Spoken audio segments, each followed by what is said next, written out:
Morning everybody, this is Colonel Pradeep Pendiala, Professor of Anesthesiology.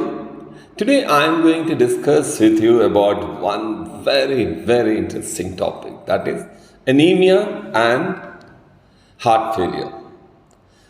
Have you noticed the levels of N-terminal pro-brain natriuretic peptide and C-reactive protein decrease after iron treatment? That means iron deficiency anemia is directly related to the cause of heart failure, in which levels of NT, BNP and C-reactive proteins go very high. Anemia is frequently associated with heart failure. Interestingly, ACE inhibitors and ARBs, which are essential drugs recommended for heart failure, itself could be the cause for heart failure. How? The adrenergic beta-1, beta-2 and alpha blockers, such as carvedilol, are actually harming the erythropoiesis. Now you must have heard about erythropoiesis stimulating agent like darbepoetin, ain't it? Darbepoetin is normally given in heart failure, but it has caused severe problems like thromboembolic phenomena, strokes, severe hypertension. So the latest guidelines suggest that you don't use darbepoetin at all. Interesting, ain't it? So, despite anything, the mortality doesn't change. The latest heart failure guidelines of 2016 recommend ferric carboxymaltose therapy for the treatment of cardiac failure. Out of so many things, and I'm sure BNP gets elevated in heart failure cases. It was initially identified in the brain, but it is found to be primarily released by the ventricles. Always in heart failure, your BNP and NT-proBNP levels are high. Okay, and talking about heart failure, chronic renal failure is associated with erythropoiesis stimulating agents, and there would be elevated risk of cardiovascular problems like hypertension, stroke, thromboembolic events, and the prognosis could be very bad in chronic renal failure, causing heart failure. One of the possible causes of mortality could be iron deposits as a result of hematopoiesis stimulation. And the most harmful is embolic events and cardiovascular problems. One of the possible methods to treat anemia in heart failure could be blood transfusion. But there would be problems by blood transfusion for treating heart failure caused by anemia. What is that? It could be immune system suppression, iron causing higher levels of iron because of blood transfusion, and exposure to infection and leukocyte sensitization.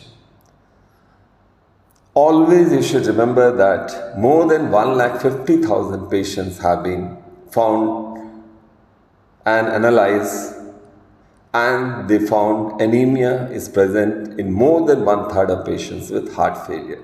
So anemia is directly related to heart failure.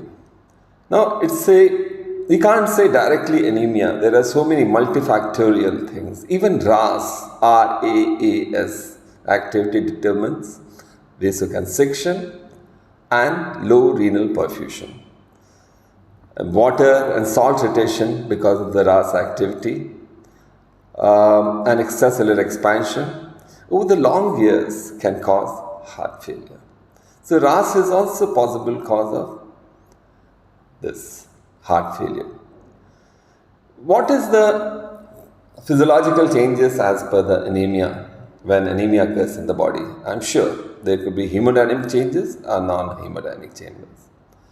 Talking about hemodynamic changes, you find certain things, and non-hemodynamic changes leads to increase in capacity of VO2, that is capacity of oxygen transport, and lowers the hemoglobin affinity for oxygen, so that the oxygen dissociation curves turns toward the right, so that there is lower affinity of hemoglobin of oxygen when anemia occurs. Okay, and the hemodynamic changes, what are they? There will be peripheral vascular resistance reduction, and because of low hematocrit values, and there could be vasodilatation because of the presence of nitric oxide. These are the changes, hemodynamic changes in anemia. Anemia could be present as a consequence of plasma increase in water and sodium retention also. That is, you have to see whether hemodilation is causing the anemia. Beta blocker should not be administered in heart failure when there is bradycardia, or there is heart block, or there is hemodynamic instability. But beta blockers is the mainstay for managing patients with heart failure. So definitely give beta blockers in heart failure, but always see whether there is any bradycardia or heart block or hemodynamic instability. In such cases, you don't give beta blockers as a treatment for heart failure. Otherwise, treatment with beta blockers is the main strategy for managing patients with heart failure. Now, in that also there are interesting things like carvedilol and metoprolol. Metoprolol blocks all the receptors, that is beta 1, beta 2 and alpha. No, the carvedilol blocks all the three receptors, that is beta 1, beta 2 and alpha receptor, whereas metoprolol acts only upon the beta 1 type of receptor. Therefore, it does not cause anemia. Why? How is it connected? Erythropoietin secreting cells show extensive sympathetic system nerve supply, whereas erythroid progenitor cells have adrenergic beta 1, beta 2 and alpha receptor. Thus, if you are giving carvedilol, you are reducing erythropoietin secreting cells. Okay, understood? So that is the trick. Now, angiotensin per se stimulates erythropoietin production by reducing oxygen delivery to the erythropoietin producing cells. So that is how, and RAS activation, progression to heart failure. In this, you can give ACEI inhibitors, angiotensin converting enzyme inhibitors, or ARB, that is angiotensin receptor blockers. But it definitely improves heart failure by per se it can hamper erythropoietin production and cause huge deficiency of iron in the production of bone marrow and erythropoiesis in the bone marrow. Renal dysfunction is definitely associated with threefold increase in anemia, wherever you see.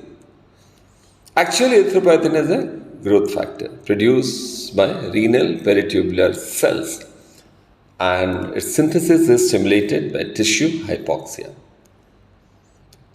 So, erythropoietin levels significantly rise when hemoglobin levels are reduced. Then the most important factor in production of heart failure is anemia. And the cause of, if you see the etiology and the cause of anemia and heart failure, the first important cause is iron deficiency. Now, the iron binding proteins are ferritin and transferrin. When the level of ferritin level is less than 30 micrograms per liter, it is suggestive of heart failure, iron deficiency causing heart failure.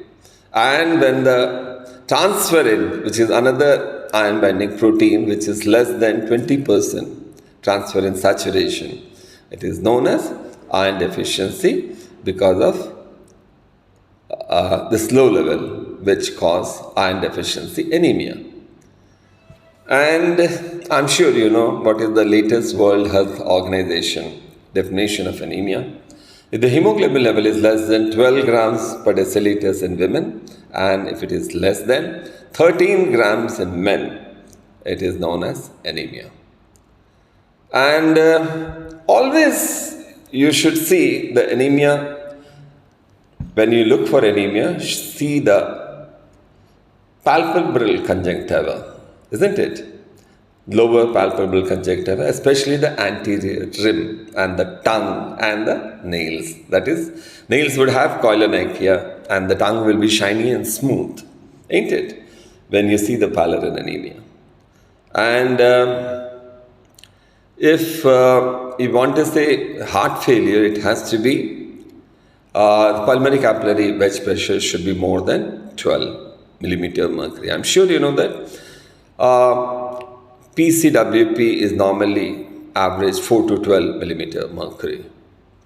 And there could be crackles in the both lungs because of heart failure, especially in the bases. Crackles also could be because of pneumonia or any other fluid. And there could be decreased heart sounds, decreased sounds of the breath. But again, breath can be decreased, the sounds can be decreased, breath sounds decreased by overinflation like an emphysema or pleural effusion or a pneumonia. Left-sided heart failure, normally you have paroxysmal nocturnal dyspnea, awakening at night with shortness of breath during exercise, tachycardia, orthopnea, like difficulty in lying flat, and chronic cough and wheezing. And right side heart failure, so I'm sure you have edema, feet, ankles or leg. There could be raised JVP and there could be enlarged liver. There could be chest discomfort, the chest pain and the symptoms of lung disorders such as wheezing and cough and phlegm production. And always remember, anemia is found in about 1/3 or maybe more, even 50% cases of congestive heart failure. And the most likely common cause is chronic kidney insufficiency or iron deficiency. Thanks for patient listening. Have a wonderful day. I'm Colonel Pradeep Pendiala signing off for today. Take care. Bye-bye.